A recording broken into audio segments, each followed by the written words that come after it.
بسم اللہ الرحمن الرحیم۔ قادیانیوں سے متعلق جسٹس فائز عیسیٰ نے جو حساس فیصلہ سنایا اس کے متعلق اس لیکچر میں ہم بات کر رہے ہیں۔ قادیانی پاکستان میں کیا کرنے جا رہے تھے، وہ کیا کر رہے تھے، فائز عیسیٰ کو ضرورت کیوں پڑی کہ وہ اس طرح کا فیصلہ سناتے۔ یہ فیصلہ کیا واقعی اتنا ہی حساس ہے جتنا کہ اٹھایا جا رہا ہے؟ اس مسئلے کا ہسٹوریکل بیک گراؤنڈ کیا ہے؟ ان سب سوالات کے جوابات تفصیلاً اسی ویڈیو میں آپ کو مل جائیں گے۔ ویڈیو سکپ نہ کریں، ساری سنیں، تفصیل کے ساتھ سنیں، ایک ایک لفظ کو، ایک ایک جملے کو غور کر کے سنیں۔ جہاں سمجھ نہ آئے دوبارہ سنیں۔ اگر پھر بھی کوئی کنفیوژن ہو تو کمنٹ سیکشن آپ کے لیے کھلا ہے۔ تو سب سے پہلا سوال یہ ہے کہ قادیانی پاکستان میں کیا کرنے جا رہے تھے؟ جسٹس فائز عیسیٰ صاحب کو یہ فیصلہ سنانے کی 2024 میں ضرورت کیوں کر پیش آئی؟ قادیانیوں کا تو 1974 میں جب بھٹو صاحب برسر اقتدار تھے تب ہی بات ختم ہو گئی تھی، تو پھر فروری 2024 میں یہ معاملہ اٹھانے کی نوبت کیوں کر آ گئی؟ تو بات یہ ہے کہ مبارک احمد سمیع نامی ایک بندے نے 2019 میں تفسیر صغیر کے نام سے اپنے عقیدے کے مطابق قرآن مجید کی تفسیر کر کے شائع کرنا شروع کر دیا۔ نام مبارک احمد سمیع، سن 2019، تفسیر کا نام تفسیر صغیر۔ مبارک احمد سمیع مسلک کے لحاظ سے قادیانی ہے، یعنی کہ اس کا عقیدہ ختم نبوت پر نہیں ہے۔ وہ نبوت کے جاری رہنے کے قائل ہیں۔ وہ حضرت محمد صلی اللہ علیہ وآلہ وسلم کو خاتم الانبیاء نہیں کہتے، یعنی کہ یہ قرآنی تعلیمات کے مخالف عقیدہ رکھنے والا بندہ، کیونکہ قرآن کریم میں پروردگار عالم ارشاد فرماتا ہے، محمد صلی اللہ علیہ وآلہ وسلم تم مردوں میں سے کسی کے باپ نہیں لیکن اللہ کے رسول ہیں اور سب نبیوں کے ختم پر ہیں۔ تو جب ایک بندہ ختم نبوت پر یقین نہیں رکھتا، وہ قرآن کریم کی تفسیر اپنے عقیدے کے مطابق کرے، ظاہری بات ہے کہ وہ ختم نبوت کا عقیدہ اس میں چیلنج کرے گا، اس کی مخالفت کرے گا۔ مبارک احمد سمیع کے خلاف ایک شخص نے 6 دسمبر 2022 کو چناب نگر پولیس اسٹیشن میں ایف آئی آر درج کیا۔ اس کے پاس ایف آئی آر درج کروانے کے لیے 2 قوانین موجود تھے۔ پاکستان کی قومی اسمبلی نے 7 ستمبر 1974 کو متفقہ طور پر قادیانیوں کو غیر مسلم اقلیت قرار دیا تھا۔ ان پر پابندی تھی کہ وہ اپنے مذہب کی پرچار نہیں کریں گے، اپنے نظریے، اپنے عقیدے کی پرچار نہیں کریں گے۔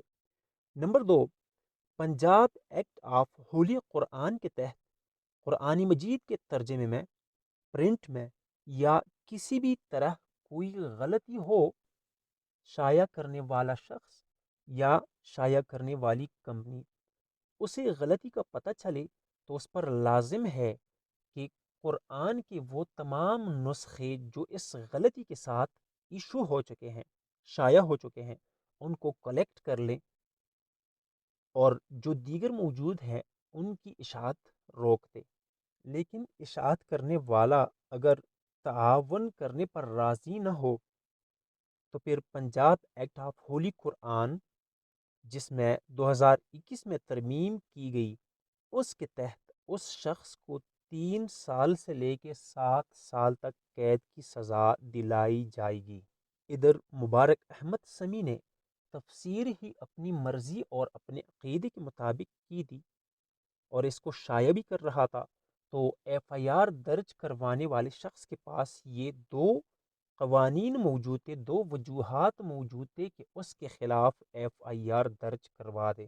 جسٹس فائز عیسیٰ نے کہا کہ یہ قانون 2021 میں بنایا گیا، جبکہ مبارک احمد سمیع قرآن کریم کی تفسیر 2019 میں چھاپ چکا ہے۔ تو رولز کے مطابق جب تک کوئی قانون نہ بنا ہو، اس سے پہلے کوئی بھی جرم اگر کیا گیا ہو تو بعد میں آنے والا قانون پہلے والے جرم پر امپلیمنٹ نہیں ہوتا۔ اس رول کے مطابق 2019 میں کیے گئے کسی ایکٹ پر، کسی کام پر، کسی فعل پر 2021 کا قانون لاگو نہیں ہوتا۔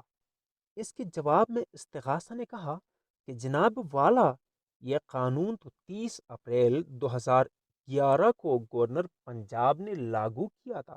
یہ قانون 2021 میں پیش نہیں کیا گیا، بلکہ 2021 میں اس میں ترمیم کی گئی۔ ترمیم سزا کے حوالے سے تھی کہ کم از کم 3 سال اور زیادہ سے زیادہ 7 سال قید ہوگی۔ اس پر فائز عیسیٰ نے کہا کہ یہ قانون آئین پاکستان 1973 کے آرٹیکل 20 سے متصادم ہے۔ آرٹیکل 20 میں اقلیتوں کو مذہبی آزادی کا حق دیا گیا ہے۔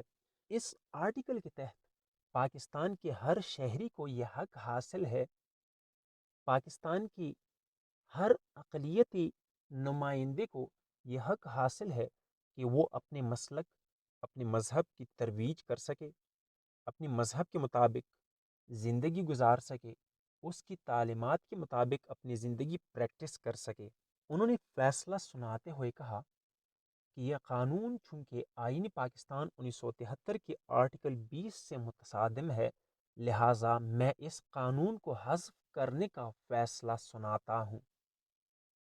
قاضی فائز عیسیٰ کے اس فیصلے پر تنقید کرنے والے کچھ وجوہات کی بنیاد پر اس پر تنقید کر رہے ہیں۔ وہ یہ پوچھ رہے ہیں کہ آرٹیکل 20 جو ہے یہ منورٹیز کے متعلق وضاحت کرتی ہے کہ ان کو اپنی مذہبی تعلیمات کے مطابق زندگی گزارنے کا حق حاصل ہے، لیکن قاضی صاحب، کیا قادیانی خود کو مسلمان نہیں کہہ رہے؟ کیا قادیانی خود کو منورٹیز مانتے ہیں، اقلیت مانتے ہیں؟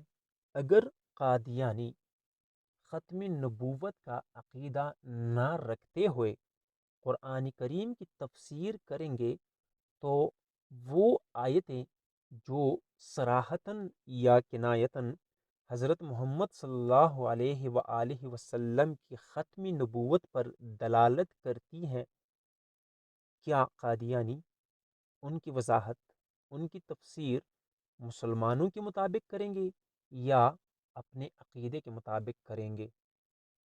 اگر وہ اپنے عقیدے کے مطابق اس کی وضاحت، اس کی تفسیر کریں گے تو کیا یہ قرآن کریم میں تحریف نہیں شمار کی جائے گی؟ اور کیا مملکت عزیز پاکستان کسی کو مذہبی آزادی کے نام پر قرآن کریم میں تحریف کرنے کی اجازت دیتا ہے؟ کیا آئین پاکستان 1973 کسی کو قرآن کریم میں من مرضی تبدیلیاں کرنے کی اجازت دیتا ہے؟ امید ہے سامعین کرام کو ویڈیو پسند آئی ہوگی، تو پلیز چینل کو سبسکرائب کیجئے، ویڈیو لائک کیجئے، اپنا خیال رکھیے اور ہمیں اپنے قیمتی آراء سے آگاہ کیجئے۔ اللہ حافظ۔